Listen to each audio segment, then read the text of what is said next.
बिस्मिल्लाहिर्रहमानिर्रहीम।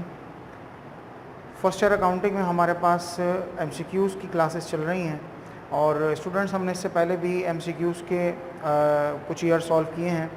आज हमारे पास जो ईयर है वो है 2013 प्राइवेट का। 2013 प्राइवेट का ईयर है, इसको आज हम इंशाल्लाह सॉल्व करेंगे। आइए शुरू करते हैं। सबसे पहले कहते हैं cost of goods sold is. Cost of goods sold क्या है? एसेट है, इनकम है, एक्सपेंस है, लायबिलिटी है। डेफिनेटली ये हमारा एक्सपेंस होता है। ठीक है, आगे बढ़ते हैं। The error in cash account will effect. वो कहते हैं कि अगर कैश के टी अकाउंट में कोई एरर आ जाए, कोई गलती आ जाए, आपने कैश का टी अकाउंट बनाया और उसके अंदर कोई गलती आपसे हो गई, टोटलिंग की मिस्टेक हो गई, कोई एंट्री मतलब उसमें पोस्ट ना हो सकी या वट एवर कुछ भी हो गया, तो वो ये कहते हैं कि उसका इफेक्ट कहाँ जाएगा? Income statement, sales journal, purchase journal या बैलेंस शीट। देखें, कैश हमारा करंट एसेट होता है, तो जो करंट एसेट होते हैं वो बिलोंग करते हैं बैलेंस शीट के साथ, तो लाजमन इसका जो इम्पैक्ट जाएगा वो जाएगा बैलेंस शीट पर। ठीक है, आगे बढ़ते हैं। कहते हैं accrued income is shown in. Accrued income यानी इनकम रिसीवेबल। इनकम रिसीवेबल कहाँ शो होती है? इनकम स्टेटमेंट में, बैलेंस शीट में, कैश बुक में, या both income statement and balance sheet. यकीनन रिसीवेबल का तमाम का ताल्लुक बैलेंस शीट से। रिसीवेबल सारे एसेट होते हैं और एसेट सारे बैलेंस शीट में लिखे जाते हैं। आगे बढ़ते हैं। The discount given on prompt payment is called. Prompt payment यानी आपने जो अदायगी की है, फौरी अदायगी जो की है या जो कैश की अदायगी की है, उस पर डिस्काउंट जो दिया जाता है वो कौन सा होता है? Trade discount, quantity discount, cash discount, none of these.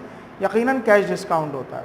ठीक है, आगे चलते हैं। कहते हैं this is a long term liability.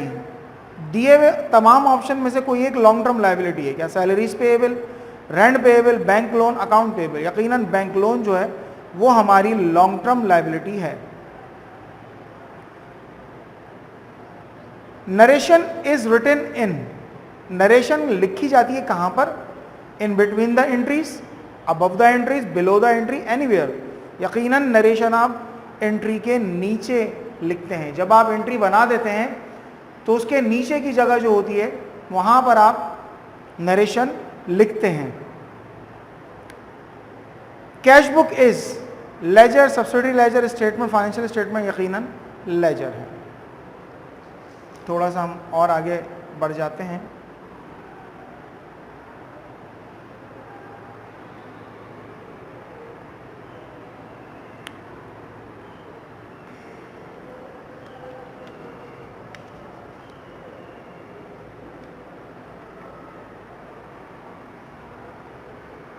जो हमारे पास अब नेक्स्ट एमसीक्यू है वो कहते हैं dishonour cheque customers are recorded in. जो डिसऑनर चेक होता है कस्टमर्स का वो कहाँ रिकॉर्ड किया जाता है? पेटी कैश बुक में, सेल्स जर्नल में, कैश बुक में, परचेज जर्नल। यकीनन कैश बुक के अंदर ही उसका रिकॉर्डिंग की जाती है। आगे कहते हैं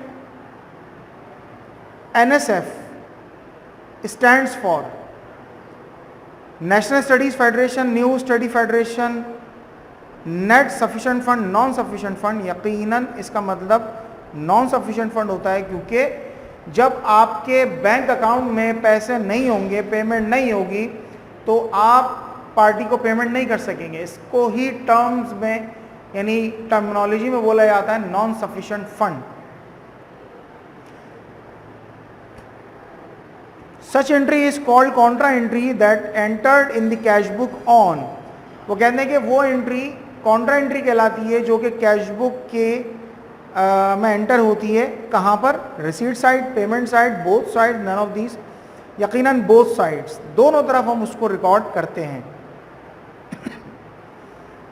these accounts normally have credit balance except. वो कहते हैं नीचे जितने भी अकाउंट्स हैं सब क्रेडिट बैलेंस के हैं, किसी एक के अलावा। Accounts payable, bank loan, sales, sales return and allowance. यकीनन sales return and allowance debit होता है। आगे बढ़ते हैं। This is a part of account receivable that is estimated to be uncollectible. वो कहते हैं ये अकाउंट रिसीवेबल का पार्ट है और जो कि एस्टिमेट होता है कि ये अब रिसीव नहीं हो सकेगा, अनकलेक्टेबल रहेगा, कलेक्ट नहीं हो सकेगा। क्या? Bad debts, depreciation, unsold inventory, credit sales. यकीनन बैड डेट्स का ताल्लुक अकाउंट रिसीवेबल से ही होता है।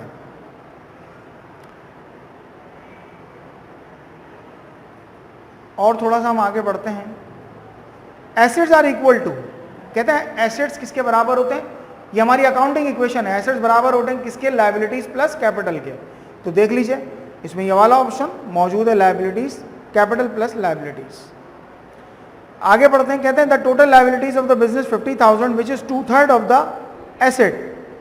टोटल एसेट्स विल बी, देखें उसने आपसे कहा कि कंपनी की टोटल लायबिलिटी जो है वो 50,000 है, जो कि 2/3 है एसेट्स का।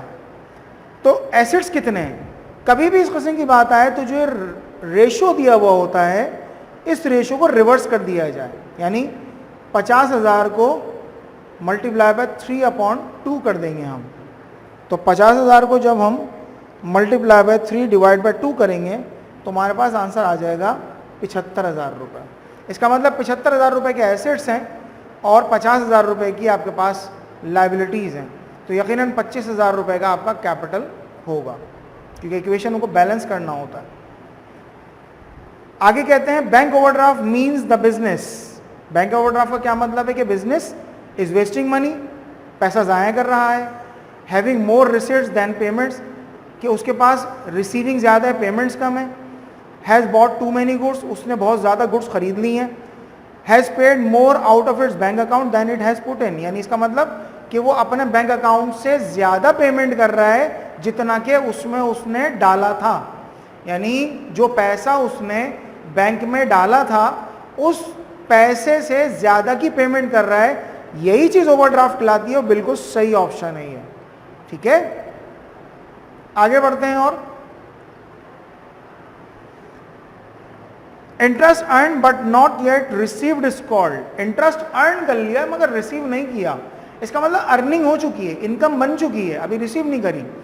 तो हम क्या कहते हैं? Accrued income, unearned income, other income, none of these. यकीनन अक्रूड इनकम है ये आपकी, क्योंकि इनकम तो बन गई है, अब रिसीव करनी बाकी है, तो रिसीवेबल है ये। In balance sheet ending inventory is shown as, वो कहते हैं बैलेंस शीट में एंडिंग इन्वेंट्री कहाँ शो की जाती है? लायबिलिटीज में, एसेट्स में, इनकम में या कैपिटल? यकीनन एसेट्स में, क्योंकि ये हमारा एसेट होता है। आगे कहते हैं net profit is always, net profit हमेशा equal to gross profit, less than gross profit, more than gross profit, none of these. यकीनन ग्रॉस प्रॉफिट से कम होता है नेट प्रॉफिट, क्योंकि ग्रॉस प्रॉफिट में अखराजात शामिल होते हैं, एक्सपेंसेस शामिल होते हैं। हम जब एक्सपेंसेस माइनस करते हैं तो नेट प्रॉफिट आता है। इसका मतलब ग्रॉस प्रॉफिट हमेशा ज़्यादा होगा नेट प्रॉफिट से। Opening entries are prepared for, अब देखिए ये ओपनिंग एंट्रीज का उन्होंने सवाल दिया है, जिससे पहले भी एक रिवर्सिंग एंट्रीज का किया था। रिवर्सिंग एंट्रीज या ओपनिंग एंट्रीज जो है वो अब जनरली नहीं पूछी जाती, इसलिए इसके बारे में समझ लेते कि प्रिपेयर्ड फॉर यानी जो ओपनिंग एंट्रीज बनाई जाती हैं वो किस पीरियड, किन किन की बनाई जाती हैं? एसेट्स, कैपिटल और लायबिलिटीज, इन्हीं की बनाई जाती हैं ये ओपनिंग एंट्रीज। इसके अलावा रेवेन्यूज और एक्सपेंसेस को क्लोज कर दिया जाता है क्लोजिंग एंट्रीज में। आगे कहते हैं this best describe accumulated depreciation, expense account, asset account, Contra asset account, liabilities. यकीनन कॉन्ट्रा एसेट अकाउंट है ये जो हमारा इसको बेस्ट डिस्क्राइब कर रहा है। तो स्टूडेंट्स हमारे पास ये जो MCQs हैं ये अल्हम्दुलिल्लाह मुकम्मल हो गए इस ईयर के, और अक्सर इसमें MCQs रिपीट हुए हैं। चंद MCQs ऐसे हैं कि जो कि नए आए हैं। तो ये बात भी हमें समझनी चाहिए कि इम्तिहान में ये ज़रूरी नहीं है कि हर MCQ एक दूसरे से अलग हो। बाज़ औक़ात रिपीटेशन भी आती है, लेकिन बाज़ औक़ात बिल्कुल अलग अंदाज का भी आ जाता है। जैसे कि हमारे पास MCQ नंबर 14 है कि उन्होंने लायबिलिटीज़ दे दी 50,000 की और 2/3 दे दिया और फिर कहा कि टोटल एसेट निकालो। ये बिल्कुल चेंज MCQ है। कुछ इसी तरह के MCQs भी मज़ीद आ सकते हैं। बहरहाल हमें प्रैक्टिस करनी है, आपने भी प्रैक्टिस करनी है। कोई इशू आए तो आप हमसे इस बारे में डिस्कस करें ताकि वो इशू आपका रिजॉल्व हो सके। इंशाल्लाह आपसे मुलाकात होगी अगली वीडियो में। अस्सलाम वालेकुम।